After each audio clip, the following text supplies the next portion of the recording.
मैं आंसू नहीं बहाऊंगा, वक्त के लिए रखूंगा। झारखंड की राजनीति ने पिछले 9 महीने में एक ऐसे नेता को देखा है जिसने सीएम की कुर्सी से जेल तक का सफर तय किया है और फिर विजेता बनकर सीएम की कुर्सी पर विराजमान हुआ। अप्रैल 2024 में झारखंड विधानसभा में हेमंत सोरेन ने कहा कि 31 जनवरी की काली रात देश के लोकतंत्र में नए तरीके से जुड़ गई है। 31 तारीख की रात को देश में पहली बार किसी मुख्यमंत्री की गिरफ्तारी हुई है। इस घटना को अंजाम देने में कहीं ना कहीं राजभवन भी जिम्मेदार है और जिस तरीके से यह घटित हुआ उससे मैं चकित हूं। हेमंत सोरेन ने कहा कि मैं आंसू नहीं बहाऊंगा, आंसू वक्त के लिए रखूंगा। अगर मुझ पर घोटाले साबित हुए तो राजनीति छोड़ दूंगा और राजनीति से संन्यास ही नहीं बल्कि झारखंड छोड़ दूंगा। साबित करें कि वो जमीन जिस पर घोटाला करने का आरोप लगाया गया है वो जमीन मेरे नाम पर है।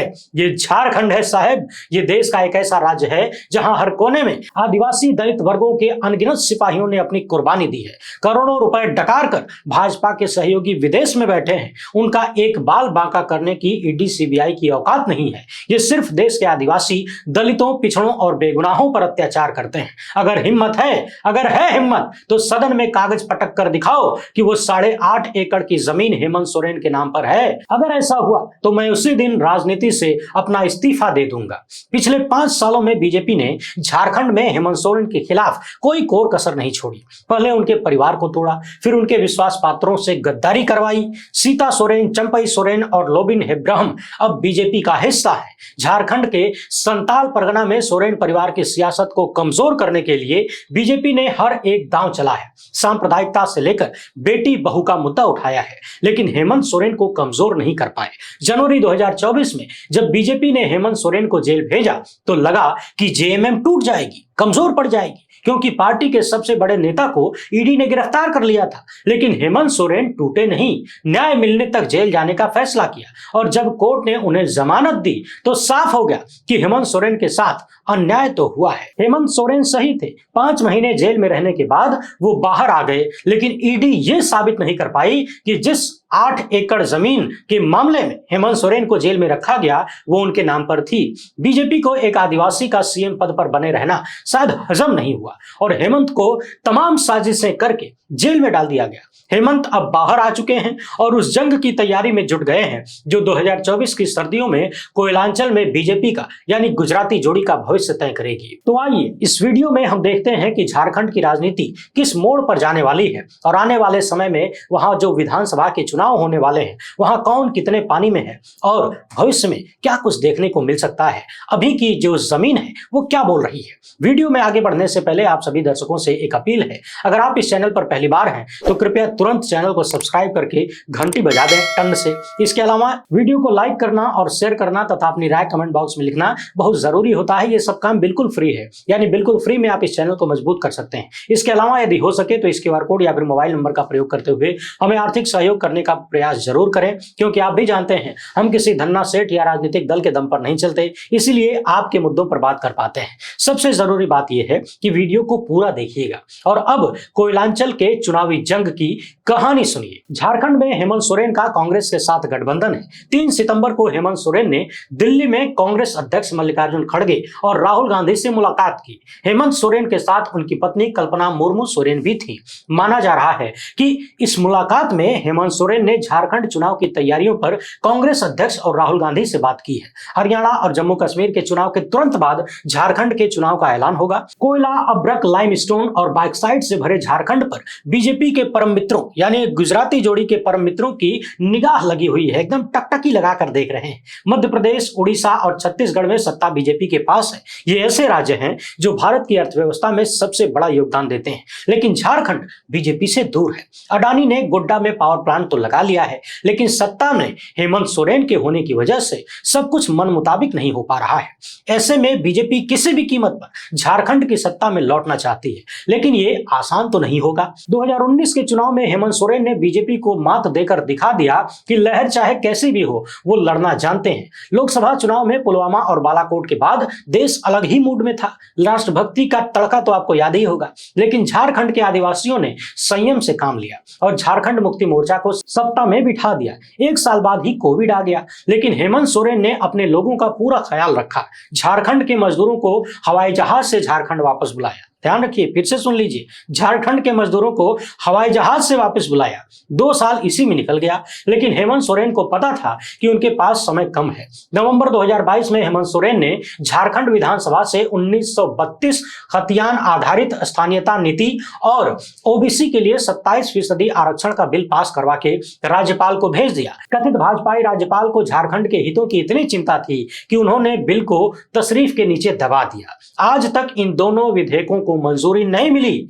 याद रखिए, सुप्रीम कोर्ट में बार बार देश भर से विपक्ष की सरकारें जाती हैं और कहती हैं कि देखिए साहब, वो राज्यपाल मनमानी कर रहा है, हमारी बात नहीं मान रहा है। यहां तक कि सुप्रीम कोर्ट पंजाब के मामले में कह चुका है कि हे राज्यपाल, आप राज्य के मुखिया नहीं हैं, आप एक संवैधानिक पद पर हैं, लेकिन चुनी हुई सरकार ही राज्य की मालिक है। आप उसके इशारों पर, यानी उसके सलाह पर काम करने को मजबूर हैं। तो जो भी कागज आ रहा है आप साइन करिए, आपका वो काम है।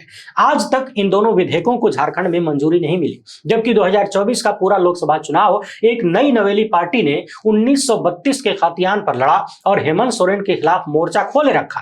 2024 का लोकसभा चुनाव हेमंत सोरेन के लिए अग्नि परीक्षा की तरह था। वो जेल में थे, लेकिन भाजपा और उसके सहयोगी से मुकाबले की जिम्मेदारी उनकी पत्नी कल्पना मुर्मू सोरेन ने उठा रखी थी। जिस महिला ने अपने पति के होते हुए किसी चुनावी रैली को संबोधित नहीं किया था, उस कल्पना को 2024 के चुनाव में संविधान बचाने की लड़ाई का नेतृत्व करना पड़ा। लेकिन आदिवासी आशावादी और निराशावादी नहीं होते, वे आदिवासी होते हैं। संघर्ष उनके जीवन का हिस्सा है। कल्पना सोरेन ने लोकसभा चुनाव में जेएमएम और कांग्रेस के गठबंधन का नेतृत्व करते हुए अपनी लीडरशिप का लोहा मनवाया और साबित कर दिया कि वो हेमंत सोरेन की उत्तराधिकारी हैं। हेमंत सोरेन जेल गए तो अपनी पत्नी को सीएम नहीं बनाया, बल्कि अपने पिता के साथ कंधे से कंधा मिलाकर झारखंड राज्य के लिए आंदोलन करने वाले चंपाई सोरेन को सीएम की कुर्सी पर बिठाया। यानी पत्नी से ज्यादा भरोसा कहीं न कहीं उन्होंने इस व्यक्ति पर किया जिनका नाम है चंपाई सोरेन। लोकसभा चुनाव 2024 में कल्पना सोरेन ने चंपाई सोरेन को चाचा कहकर सम्मान दिया। हेमंत सोरेन चंपाई को पिता के समान मानते थे, लेकिन बीजेपी को सीता सोरेन से कोई फायदा नहीं हुआ तो उसने चंपाई सोरेन को तोड़ दिया। जिस हेमंत सोरेन की कुर्सी पर चंपाई सोरेन बैठे थे, उस कुर्सी को लेकर उनके मन में लालच आ गया। यानी थोड़े दिन के लिए एक कुर्सी क्या मिली, लगा कि अब परमानेंट क्यों नहीं मिल जाए। हेमंत सोरेन जेल से बाहर निकले तो कुर्सी मांगी और ये बात चंपाई सोरेन को बुरी लग गई। चंपाई नाना करते करते बीजेपी के हो गए। चंपाई का दावा है कि वो आदिवासी पहचान और आदिवासी अस्मिता के लिए बीजेपी में गए हैं, लेकिन सवाल यह है कि हेमंत सोरेन के साथ जो साजिश हुई उसका हिसाब कौन देगा। बतौर चीफ मिनिस्टर चंपाई सोरेन जिस हेमंता विश्व शर्मा और निशिकांत दुबे से दो हाथ करते रहे, अब उन्हीं की गोदी में जाकर बैठ गए हैं। लेकिन आदिवासी पहचान और अस्मिता की लड़ाई अभी खत्म नहीं हुई है। आने वाली सर्दियों में झारखंड में विधानसभा चुनाव होंगे और इस चुनाव में आदिवासी समाज का सबसे बड़ा नेता अपने न्याय के लिए लड़ेगा। झारखंड में आदिवासियों के लिए हेमंत सोरेन का जेल जाना एक भावनात्मक मुद्दा है। जिस सरहुल त्योहार के दिन आदिवासी सब छोड़ छाड़ के प्रकृति के साथ सुर में सुर मिलाते हैं, उसी सरहुल के दिन रांची में आदिवासियों ने हेमंत सोरेन के जेल जाने को भी याद रखा। 5 साल सरकार चलाने वाली किसी भी पार्टी के खिलाफ सत्ता विरोधी लहर तो होती ही है, लेकिन हेमंत सोरेन के खिलाफ बीजेपी के पास सिर्फ 2 मुद्दे हैं, एक रोजगार का मुद्दा और दूसरा भ्रष्टाचार का। रोजगार के मुद्दे पर बीजेपी खुद कटघरे में है, क्योंकि मोदी ने हर साल 2 करोड़ नौकरियां नहीं दी, लेकिन झारखंड के युवाओं को हेमंत सोरेन की सरकार से उतनी मदद नहीं मिली जितनी उन्हें उम्मीद थी। कोविड में पूरे 2 साल झारखंड में दूसरे राज्यों की तरह ही सरकारी भर्तियां बंद रही। अब हेमंत सोरेन ने जब काम करना शुरू किया तो साजिश करके उन्हें 5 महीने उनके छीन लिए गए। हेमंत जब बाहर आए तो चंपाई सोरेन ने उनके विश्वास का गला घोंट दिया। जिस मुद्दे पर चंपाई सोरेन बीजेपी के खिलाफ लड़ते रहे, अब उसी मुद्दे पर बीजेपी के हो गए हैं। बीजेपी की कोशिश चंपाई सोरेन के जरिए कोल्हान बेल्ट को साधने की है। बीजेपी लगातार 3 बार से जमशेदपुर लोकसभा क्षेत्र का चुनाव जीत रही है। 2014 से यह सिलसिला कायम है, लेकिन विधानसभा चुनाव में जेएमएम का दबदबा देखने को मिलता है। जमशेदपुर लोकसभा क्षेत्र में 6 विधानसभा की सीटें हैं। इसमें बहरागोड़ा, घाटशिला, पोटका, जुगसलाई से जेएमएम के विधायक हैं। वहीं जमशेदपुर ईस्ट से सरयू राय विधायक हैं। जमशेदपुर पश्चिम से कांग्रेस के बन्ना गुप्ता विधायक हैं। यानी जमशेदपुर लोकसभा कि 5 सीटों पर इंडिया गठबंधन का कब्जा है। जमशेदपुर से सटे लोकसभा क्षेत्र सिंहभूम की विधानसभा सीट सरायकेला से चंपई सोरेन मौजूदा समय में विधायक हैं। 2024 के चुनाव में सिंहभूम से जेएमएम की प्रत्याशी जोबा मांझी ने जीत हासिल की। जमशेदपुर और सिंहभूम लोकसभा कोल्हान क्षेत्र में आती है। सिंहभूम लोकसभा में पड़ने वाली 6 सीटों पर इंडिया गठबंधन का कब्जा है। सिंहभूम पर जहां जेएमएम का कब्जा है, वहीं खूंटी और लोहरादगा से कांग्रेस के सांसद हैं। लोकसभा चुनाव में हुए नुकसान को देखते हुए बीजेपी का केंद्रीय नेतृत्व झारखंड को लेकर खासा आक्रामक है। आदिवासी हितों और अवैध बांग्लादेशी घुसपैठ को लेकर पार्टी ने लगातार हेमंत सोरेन को कटघरे में खड़ा किया। जुलाई 2024 में केंद्रीय मंत्री अमित शाह ने रांची में एक रैली को संबोधित करते हुए कहा था कि राज्य में बीजेपी की सरकार बनी तो आदिवासियों की जनसंख्या और जमीन पर पार्टी श्वेत पत्र लाएगी। असम के मुख्यमंत्री हेमंत बिस्वा शर्मा ने कहा कि मुख्यमंत्री हेमंत सोरेन को आदिवासी से नहीं कुर्सी से प्रेम है। सवाल यह है कि आखिर बीजेपी झारखंड को लेकर इतना आक्रामक क्यों है? महाराष्ट्र और हरियाणा में बीजेपी सत्ता में है, इन दो राज्यों में उसे सत्ता विरोधी लहर का सामना करना है, लेकिन झारखंड में वो विपक्ष में है और यहां उसे सत्ता से सवाल करना है। लोकसभा चुनाव के दौरान बीजेपी को 14 में से 9 सीटों पर जीत मिली है, लेकिन पार्टी को आदिवासी बहुल इलाकों की 5 सीटों दुमका, राजमहल, खूंटी, लोहारदगा और पूर्वी सिंहभूम पर हार का मुंह देखना पड़ा। आदिवासियों का भरोसा जीतने के लिए बीजेपी लगातार कथित बांग्लादेशी घुसपैठ का मामला उठा रही है, तो हेमंत सोरेन की अगुवाई वाली सरकार को भ्रष्टाचारी करार दे रही है। कथित बांग्लादेशी घुसपैठ के मामले को उठाकर बीजेपी जेएमएम के आदिवासी मुस्लिम समीकरण को तोड़ना चाहती है। इसीलिए पार्टी ने असम के मुख्यमंत्री हिमंता बिस्वा शर्मा को झारखंड का सह प्रभारी बनाया है। बीजेपी में कथित तौर पर अवैध बांग्लादेशी घुसपैठ को लेकर कोई सबसे ज्यादा मुखर है तो वो निस्संदेह हिमंता बिस्वा शर्मा है, चाहे मामला असम का हो या बंगाल का या फिर झारखंड का। हेमंत बिस्वा शर्मा लगातार बोल रहे हैं, बीजेपी को पता है कि महाराष्ट्र और हरियाणा के मुकाबले उनके पास झारखंड जीतने का ये बेहतरीन मौका है। बीजेपी को लोकसभा चुनाव के दौरान गैर आदिवासी इलाकों की 9 सीटों पर जीत मिली है। उसे सत्ता में आने के लिए आदिवासियों का भरोसा जीतना है। पिछले 2 सालों में बीजेपी की राजनीति को देखें तो कथित जमीन घोटाला मामले में हेमंत सोरेन जेल गए। कांग्रेस के बड़े नेता आलमगीर आलम अभी करप्शन के मामले में जेल में है। लोकसभा चुनाव के दौरान मोदी और अमित शाह लगातार करप्शन का मामला उठाते रहे। झारखंड प्रभारी शिवराज सिंह चौहान तो जेएमएम को झारखंड मिटाओ मोर्चा कहते हैं। इसका दूसरा मतलब है जमीन माफिया, मर्डर माफिया और माइनिंग माफिया बताते हैं। बीजेपी ने झारखंड में आदिवासी बेटियों की शादी को मुद्दा बनाया हुआ है। बीजेपी का आरोप है कि अवैध घुसपैठ करने वाले लोग आदिवासी बेटियों के साथ शादी करके झारखंड में जमीन हड़प रहे हैं। आदिवासियों के लिए बेटी की शादी और जमीन एक इमोशनल मुद्दा है। बीजेपी बेटियों की शादी, उनकी जनसंख्या और जमीन के मामले को जोड़कर आदिवासियों को अपने साथ लाना चाहती है। बीजेपी को पता है कि आदिवासियों के समर्थन के बिना झारखंड में सरकार बनाना संभव नहीं है, इसीलिए वो आदिवासियों के मुद्दे पर बेहद आक्रामक है। 2019 के लोकसभा चुनाव में बीजेपी को झारखंड में जबरदस्त सफलता मिली थी। पार्टी को राज्य की 12 लोकसभा सीटों पर जीत मिली थी। लोकसभा चुनाव में उसका वोट शेयर 56% था।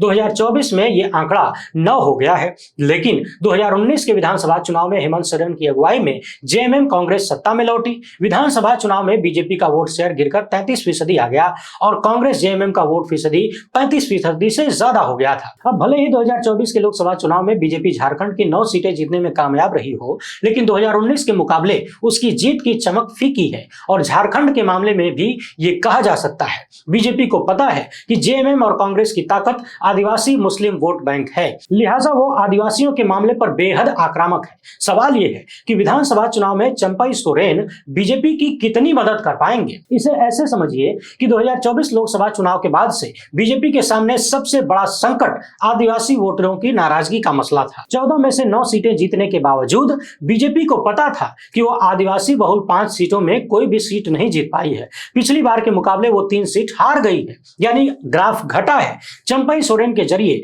बीजेपी को ये नैरेटिव बदलने में मदद मिल सकती है। बीजेपी कहेगी कि जेएमएम ने एक आदिवासी नेता को सम्मान नहीं दिया, साथ ही ये भी संदेश जाएगा कि आदिवासियों का हित बीजेपी में है। चंपई सोरेन का समर्थक आदिवासी वोटर भी बीजेपी की तरफ देख सकता है। बीजेपी मुख्यमंत्री हेमंत सोरेन के परिवार और उनकी पत्नी कल्पना सोरेन के खिलाफ और मुखर होगी। लोकसभा चुनाव से पहले बीजेपी ने हेमंत सोरेन की भाभी दुर्गा सोरेन को तोड़ लिया। दुर्गा सोरेन बीजेपी के टिकट पर दुमका सीट से चुनाव मैदान में उतरी, लेकिन जेएमएम के नलिन सोरेन ने चुनाव मुकाबले में उनको हरा दिया। बीजेपी के सामने सिर्फ आदिवासियों की चुनौती नहीं है, निर्मला महतो और विनोद बिहारी महतो की धरती पर महतो समाज आंदोलित है। कोयलांचल में महतो समुदाय राजनीतिक राजनीतिक तौर पर ताकतवर है। जेएमएम की स्थापना ही निर्मल महतो ने की थी। उनकी हत्या के बाद शिबू सोरेन ने इसकी कमान संभाली। झारखंड में इस समय युवा नेता जयराम महतो की अगुवाई में महतो समुदाय आंदोलनरत है। छात्रों के मुद्दे और 1932 खातियान के मुद्दे पर लोकसभा चुनाव लड़ने वाले जयराम महतो ने रांची, गिरिडीह और हजारीबाग लोकसभा में अच्छा वोट हासिल किया।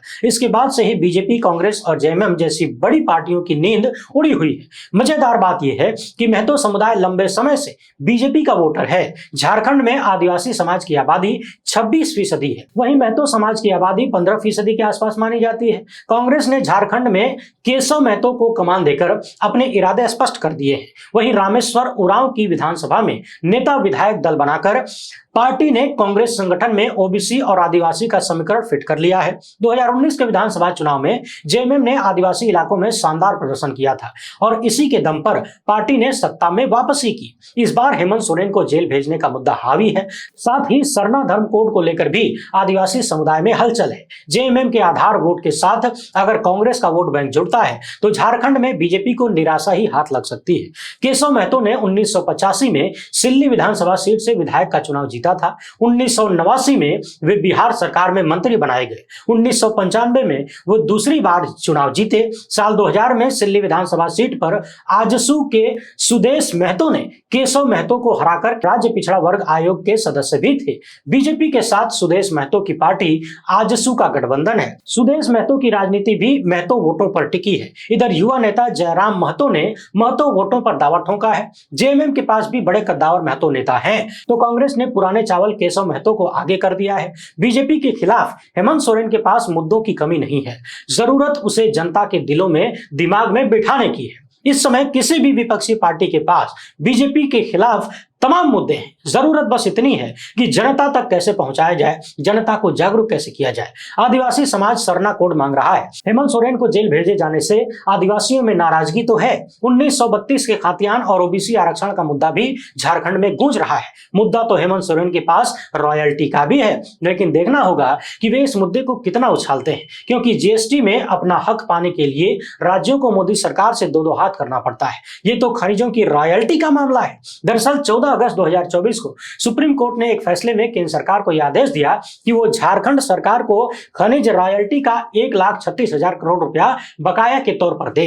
कोर्ट के इस फैसले के बाद झारखंड की सियासत में हलचल मच गई। हेमंत सोरेन की सरकार ने तो इसे अपनी जीत बताया। हेमंत सोरेन ने एक्स पर लिखा कि सुप्रीम कोर्ट के ऐतिहासिक फैसले से हमारी मांग सफल हुई। अब इस पैसे का इस्तेमाल जन कल्याण के कामों में होगा और इसका फायदा हर एक झारखंडी को मिलेगा। हेमंत सोरेन के शब्दों पर गौर फरमाइए। रॉयल्टी के पैसे का लाभ हर एक झारखंडी को मिलेगा। हेमंत सोरेन इसी मुद्दे को लेकर जनता के बीच जा सकते हैं। ये पैसा झारखंड के जल, जंगल, जमीन की खुदाई का पैसा है। हर झारखंडी का पैसा है, एक एक नागरिक का पैसा है। झारखंड में एक कहावत है कि संताल परगना में जेएमएम छोड़कर गया कोई भी आदिवासी नेता शिबू सोरेन को हिला नहीं पाया, उनके कद की बराबरी नहीं कर पाया। लेकिन कोल्हान क्षेत्र में जेएमएम छोड़कर गए आदिवासी नेताओं को झारखंड का मुख्यमंत्री बनने का मौका मिला है। यही नेता अब शिबू सोरेन के बेटे हेमंत सोरेन को घेरने की कोशिश कर रहे हैं, चाहे वो अर्जुन मुंडा हो या चंपई सोरेन, बाबूलाल मरांडी हो या रघुवर दास। अब चर्चा है कि झारखंड के पूर्व मुख्यमंत्रियों की फौज बिरसा मुंडा की धरती पर कंपनी राज स्थापित करना चाहती है। देखना होगा दिसोम गुरु शिबू सोरेन का बेटा बिरसा की विरासत को कहां तक सहेज पाता है। वैसे झारखंड की राजनीति आने वाले दिनों में बहुत ही दिलचस्प होने वाली है। देखते जाइए आगे आगे क्या होता है। जो होगा हम आपको बताते रहेंगे। फिलहाल ये वीडियो पसंद आई हो तो ज्यादा से ज्यादा लोगों तक पहुंचाएं। पहली बार है तो चैनल को सब्सक्राइब कर लीजिए। हमसे जुड़ने के लिए बहुत बहुत धन्यवाद। जय हिंद।